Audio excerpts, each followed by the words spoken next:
Selamat pagi teman-teman sobat basa-basi coy.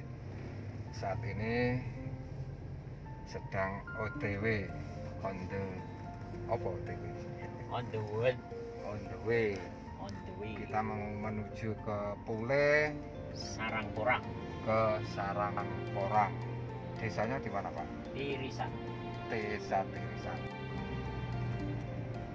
Saat ini saya ditemani oleh my boss yang saat ini lagi konsentrasi penuh. Hai guys.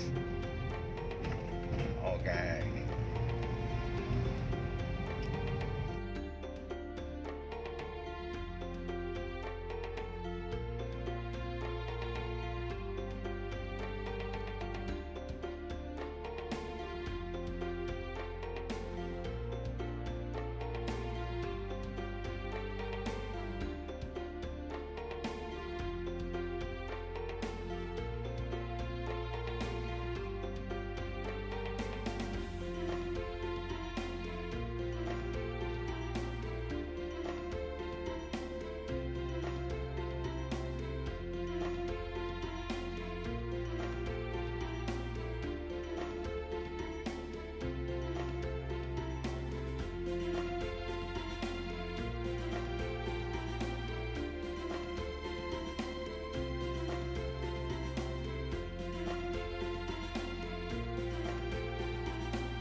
Tarulah boleh kok.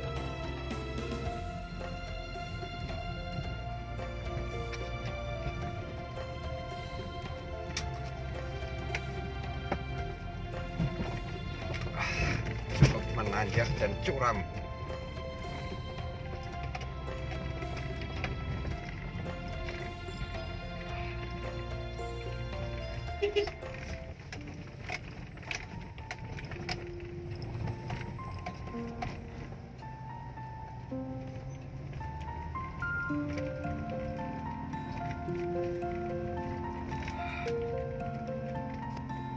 Ya, kita akhirnya sampai di tujuan.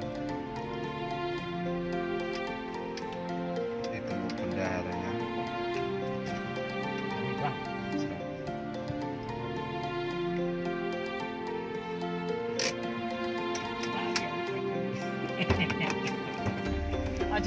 Aja Pak Seneni. Selamat pagi, Bos. Aja Pak Seneni. Aku lali raga seragam. Aja Pak Seneni. Selamat siang Mas Jumanto.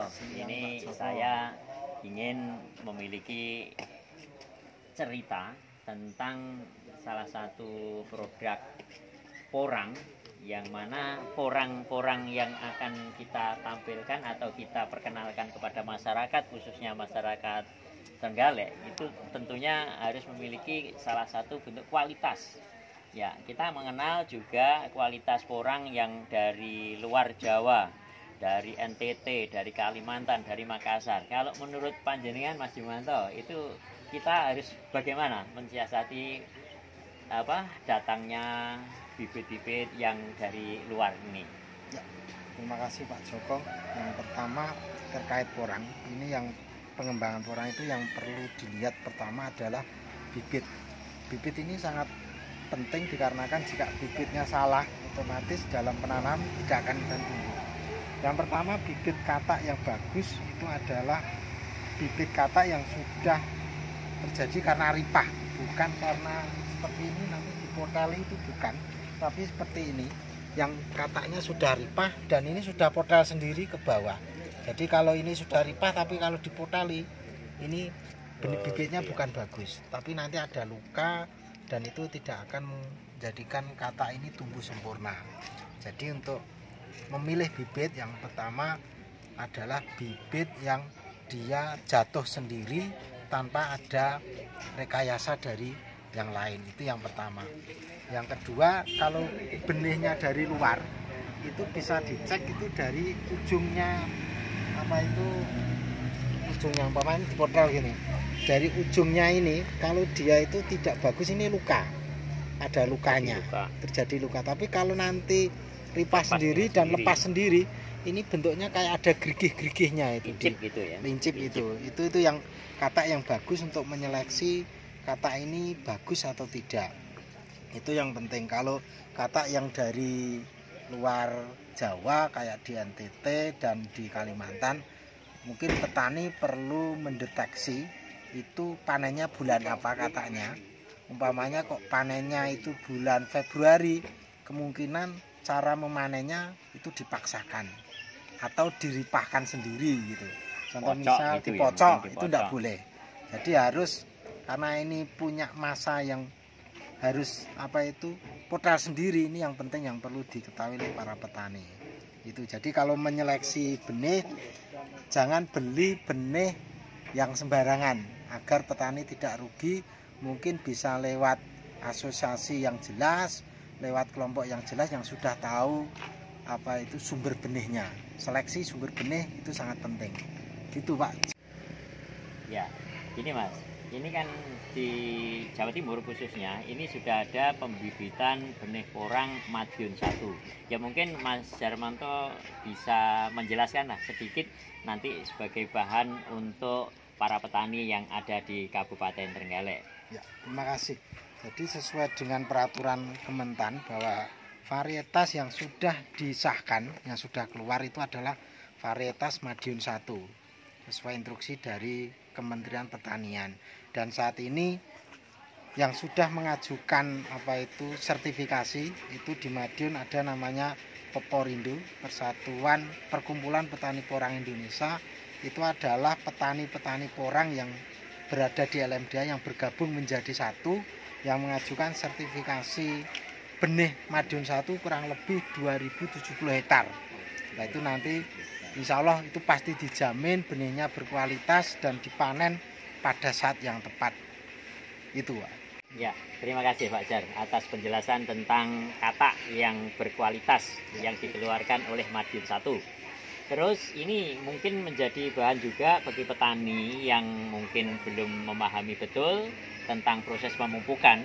Mungkin Pak Darmanto bisa jelaskan, ini pupuk yang dipakai pupuk organik atau pupuk kimia atau campuran dari keduanya. Ya. Mungkin ada sedikit penjelasan dari jenengan, silakan. Ya Pak Joko, jadi karena porang ini adalah produk pangan, di mana terkenalnya dia satu adalah panganan untuk kesehatan. Yang kedua, ini adalah barang ekspor. Semua produk akan diekspor ke luar negeri, otomatis kualitas ini perlu dijaga. Hal yang patut kita lakukan oleh petani semuanya adalah menjaga kualitas kandungan kimianya, ini yang penting. Oleh karena itu kami menyarankan para petani porang untuk tetap kembali kepada porang organik, supaya kualitas barang yang kita hasilkan ini menjadi barang-barang yang berkualitas dan paling unggul di seluruh Indonesia maupun yang tidak kalah dengan luar negeri. Karena apa? Kalau nanti ke depan porang ini kita tidak menjaga kualitasnya, takutnya luar negeri tidak membutuhkan porang yang kandungan kimia tinggi, mau dikemanakan porang kita ini? Kita belum bisa mengolah sendiri, apakah nanti akan dibuang? Tidak akan mungkin. Untuk itu kami menghimbau pada seluruh petani porang menjaga kualitas, menjaga pemupukan, dan kita kembalikan porang menjadi porang yang berkualitas, sehat untuk makanan. Itu Pak Joko. Ya, terima kasih Pak. Setelah kita lalui itu nanti ada satu produk ya yang dihasilkan itu dari porang, itu dalam bentuk-bentuk apa yang mungkin nanti bisa menjadikan porang ini bahan yang betul-betul dibutuhkan oleh dunia.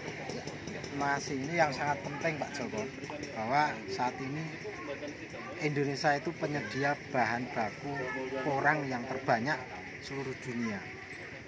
tetapi bahan ini kan bentuknya masih ekspor dalam bentuk mentah gitu.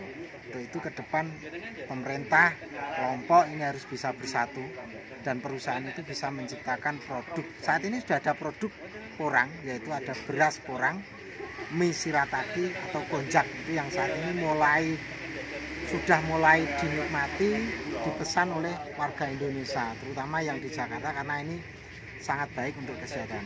Ke depan ini sangat menjadi prospek bagi perusahaan kalau Indonesia bisa mampu untuk memproduk makanan dari porang, terutama kalau nanti setiap daerah punya potensi bisa mendirikan pabrik-pabrik setiap daerah. Ini perlu kerjasama bersama Pemda dan asosiasi dan dengan petani. Ini sangat penting untuk menjadikan porang ini kita jual bukan produk mentahan, tetapi kita bisa menjual turunan porang atau produk siap pakai, siap makan dari porang. Ya, terima kasih Pak Jen atas penjelasannya, dan saya mewakili teman-teman asosiasi PPPT siap untuk melanjutkan dan siap untuk mengembangkan porang di Kabupaten Trenggalek. Terima kasih Pak Jen.